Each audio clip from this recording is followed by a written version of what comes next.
Thank you, Professor. Thank you. Well, we have listened to all three presentations. It's so thought-provoking. So I think we can just deep dive into the discussion and Q&A. And before moving on to the Q&A, I understand it is a short meeting, but can we just take a 5-minute break? And let's take 3 to 5 minute break and just begin the Q&A right away. Thank you, Professor Lee, for your presentation. So let's meet up in 5 minutes. Sounds good.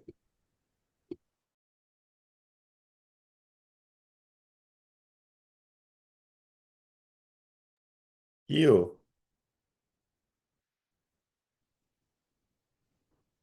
Yep. Anything? Do you need any help? Professor Lee is while you are on, I can continue with Professor Lee. You know, this is Gyu Myoung. Yeah. Yes, we can chat. You know, it's kind of I don't need a break. No, it's no very problem. Yeah. very interesting. You know, so especially slide 5. You know, I think this is a nice bridge. You know, this active net. Yeah. And this is, Gio, can I ask you a question? Were you aware of active inference before reading my paper? Actually, your paper, I just read your paper based on Changho's email. So previously, I haven't seen this kind of paper. So I also I know very well various kind of a keyword such as influence or predictions, etc. So instead of just considering machine learning or deep learning, that kind of perspectives, lesson 3 prediction and influence is much more important. Accordingly, actionable networks is also one of the important keywords, I believe, from my perspectives. For example, if we can predict future network or some service behaviors, for example, there are some important emergency situations, right? So by using IoT technologies, so we can easily identify certain particular happenings. But these are just independent events. Network cannot recognize and act accordingly. So in this regard, after recognize this kind of certain emergency situations, networks need to also aware this kind of situation and then make a decision for sending various kind of emergency traffics to some associated stakeholders. But how we really interconnect these kind of things, like you mentioned the brain, right? So brain is very important. So although brain is important, from the brain, we also need to take action. I mean, some actionable things. For example, I need to consider, so we need to take a sort of particular action. So then I have this kind of hand or some other things. So that how we successfully make certain particular changes or certain particular actions based on this kind of decision makings, etc. So currently, most of the technical solutions are independent without having any harmonized ways. But if there is a certain centralized controller like brain, so we can do this kind of things, but distributed intelligence are also very important.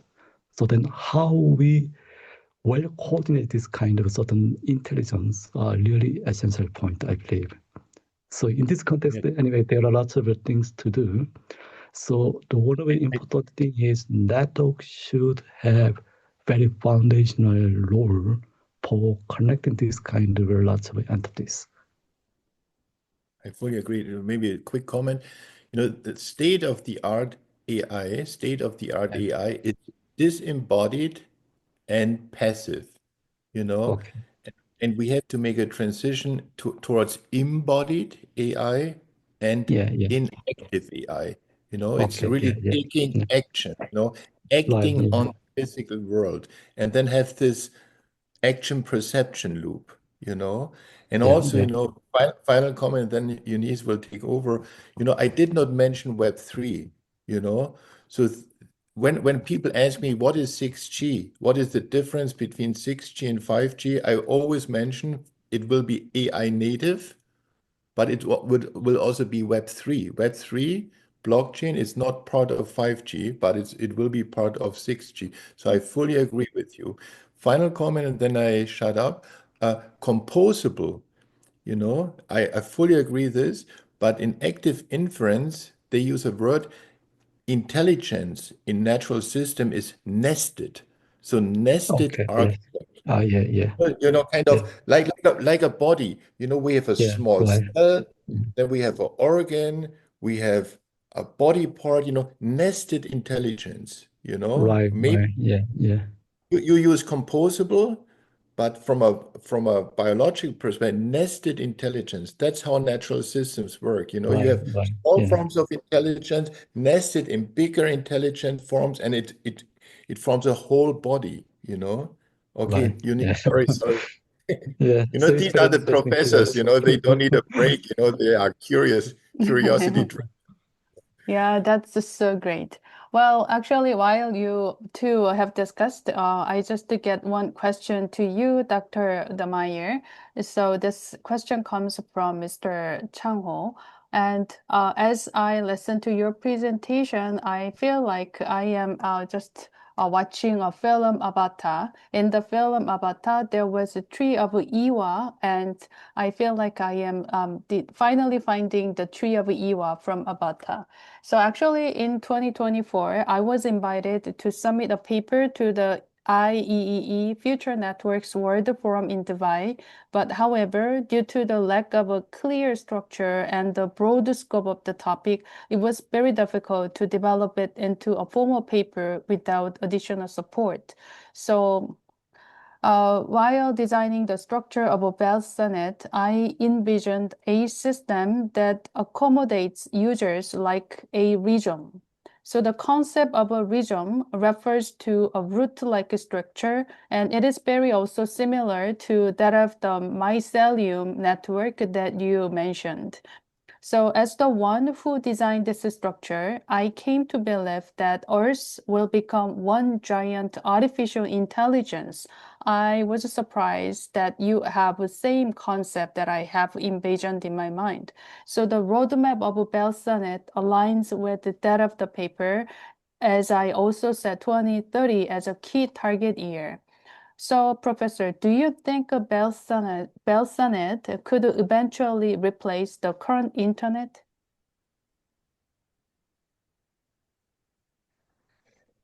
Okay.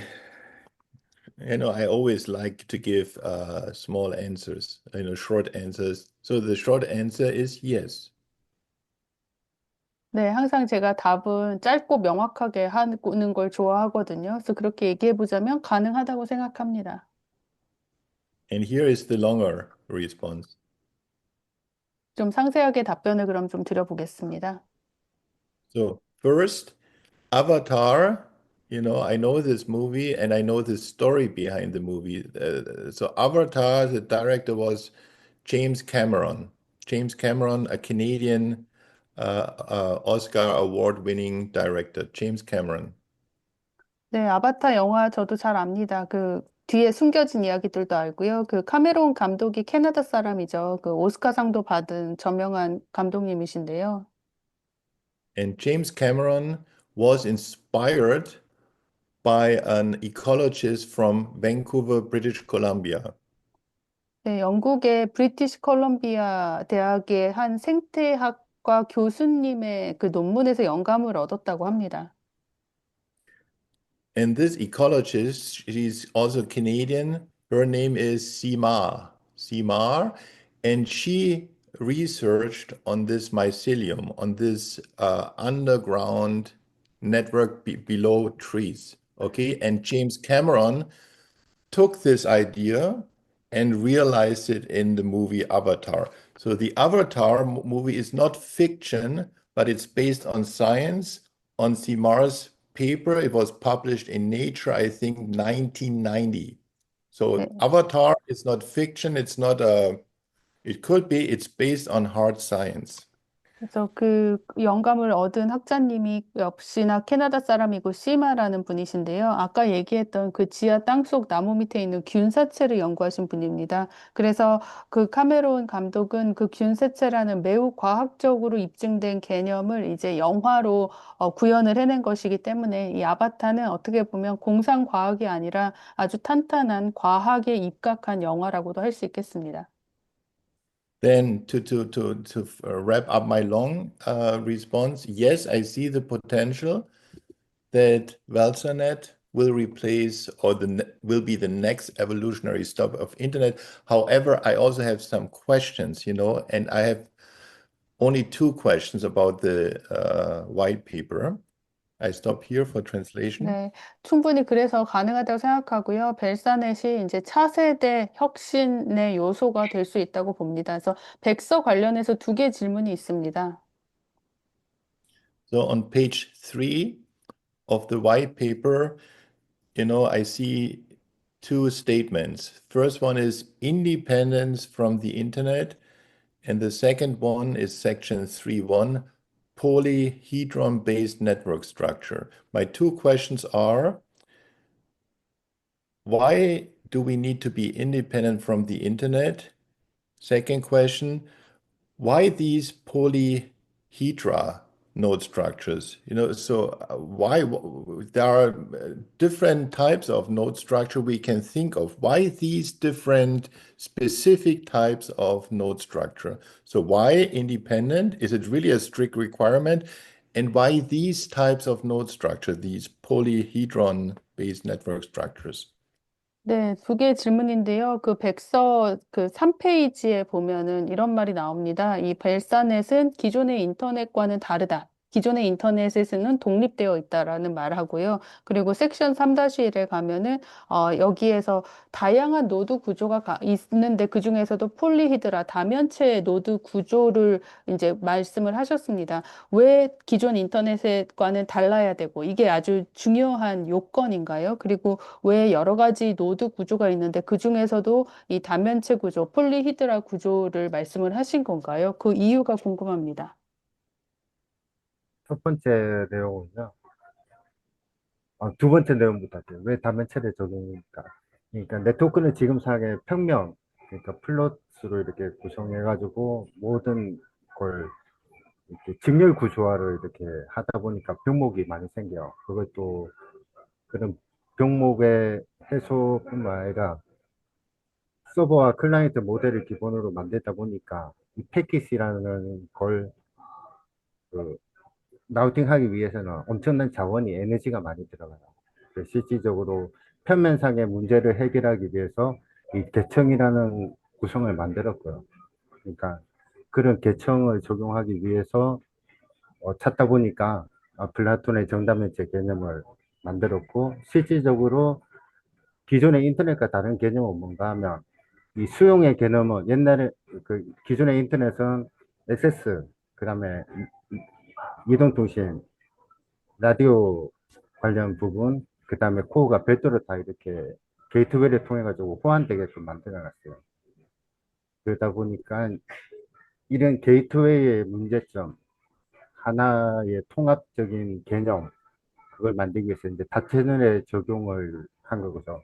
이 다채널은 멀티모탈을 기반으로 사용자의 의도를 해석할 수 있는 개인 AI를 적용하고, 그 다음에 이 플롯의 한계를, 하나의 다면체의 한계를 극복하기 위해서 여러 개의 다면체를 적용해가지고 그 연결성을 확대시키는 개념이고요. 그렇게 답변하시면 될 것 같아요. 그 기존의 인터넷이면 안 되는 거예요. 반드시 기존의 인터넷을 벗어나서 해야 되는 거예요.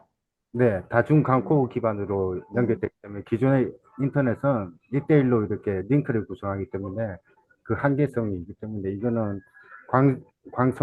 광코어를 점유하는 방식으로 네. 여러 개의 광코 중에 하나를 이렇게 점유의 방식으로 이렇게 구성을 하는 거예요. 실질적으로 이제 그 정팔면체 이상부터는 병렬 구성으로 통해 가지고 이제 많은 광고가 동시에 AI가 연계되게끔 이렇게 구성을 한 거고요. 네, 네. So let me just answer the second question first. So why polyhedral node structure? So this is a kind of a way to overcome the limitation comes from the 2D structure network. And because it is 2D structure, everything are connected in parallel. And that is one of the biggest reasons why we suffer from the severe bottleneck issue in the previous network and internet. To tackle that issue, I suggest the concept of polyhedron suggested by Plato in the past. And also, according to the existing network system, we have to be based on the server together with the client network. So to route all the data packet, we have to consume lots of resources, which is energy. So to avoid that, we have to have a multi-layered structure. So that's how I came up with the polyhydrogen. And the reason why I highlight the independence from the existing internet, the existing internet has some elements like access, the radio, and the mobile communications together with the core.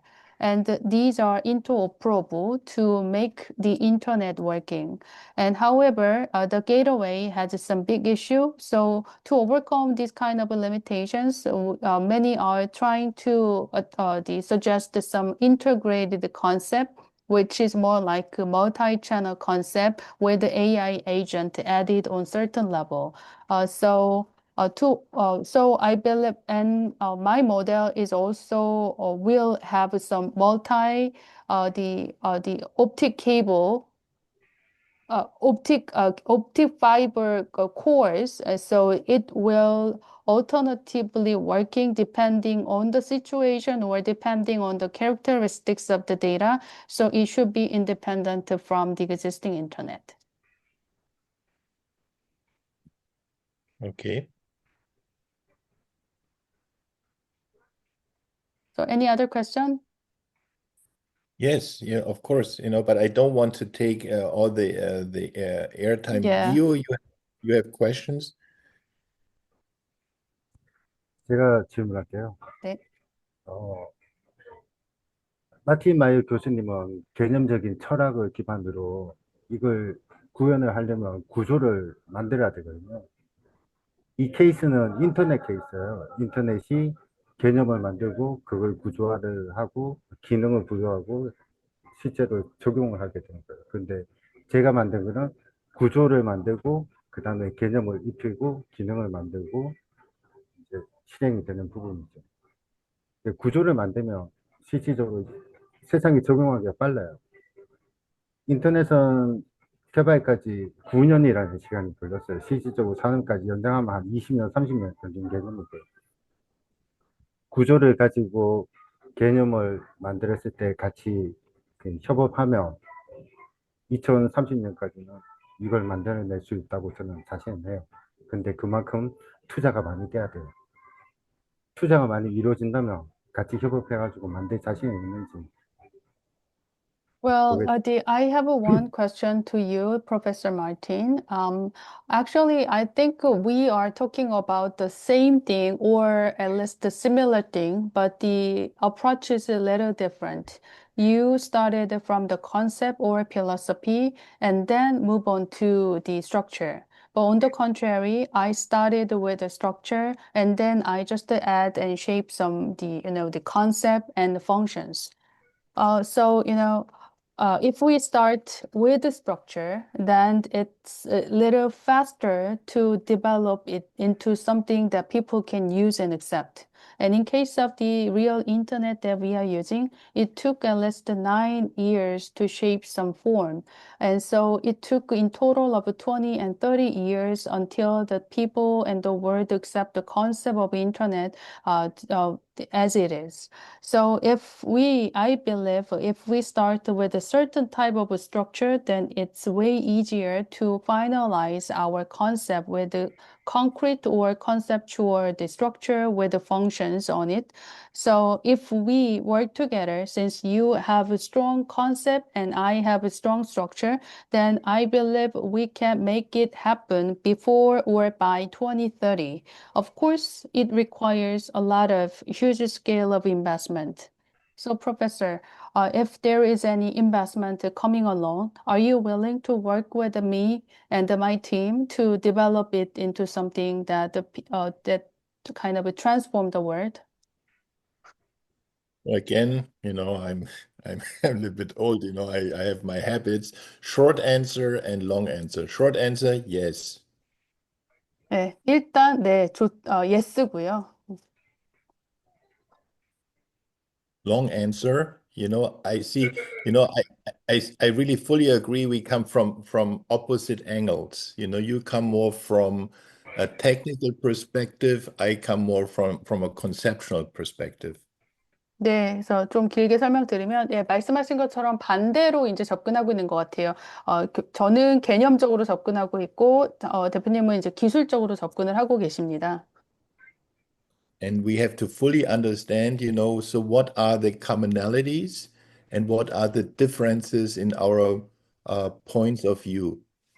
네, 그래서 일단 우리 견해와 입장에 있어서 어떤 공통점이 더 있고, 또 차이점은 뭐가 있는지 더 알아갈 필요가 있다고 생각하고요. And I give you a specific example, so because I work more on a conceptual level, I think my framework extends your technical framework. 음, 그래서 It's an 좀 extent. 예를 들면 저는 개념을 지금 작업을 하고 있다 보니까 제가 다루고 있는 개념의 범위가 대표님이 다루고 있는 그 기술적인 범위보다 훨씬 더 크다고 저는 보고 있습니다. In a specific example, it's again, it's on pages 6 and 7 of the white paper. You have the term of rhizome network and organic growth. I love these terms, organic growth, rhizome networks, just to illustrate. So, mycorrhizal networks. So these are the roots. The mycorrhizal, this is roots plus mycelium. Okay, so this is an example how my framework is kind of a more general framework of yours. It's not only rhizome networks, but also this mycelium built into it. 네, 그래서 보면 왜 그렇게 말씀을 드리냐면요. 페이지 그 백서의 6쪽하고 7쪽을 보면요. 라이솜 네트워크랑 유기적 성장이라는 말이 나옵니다. 네, 유기적인 성장이라는 말 너무 저는 되게 동의하고 좋게 생각하는데요. 이 라이솜 네트워크라는 것은 결국에는 미세 성장, 미세 네트워크고 제가 얘기한 그 균사체가 붙어 있는 뿌리뿐만이 아니라 뿌리와 균사체가 같이 있는 것을 의미하기 때문에 어떻게 보면 제가 다루고 있는 범위가 조금 더 그 백서에 나오지 않은 그런 기술적인 부분에서 다루는 것보다는 더 큰 개념이고요. As in final comment, and I think it's not just look, I cherry pick some word differences. Having this mycelium also in the concept, I think it's utterly important for two reasons. First, this mycelium is where the magic happens. This is where the generative AI comes into play. But also on top of this mycelium can transform itself. A mycelium is a fungus, but it can also become a mushroom. In becoming a mushroom, it becomes a metamorphic agent. So it exits the underground and enters the above ground area. Okay, so this metamorphosis is very, very important. So this is what Gio and I discussed before. So we have to embody AI. It shouldn't stay only in the digital realm, but also enter the physical realm.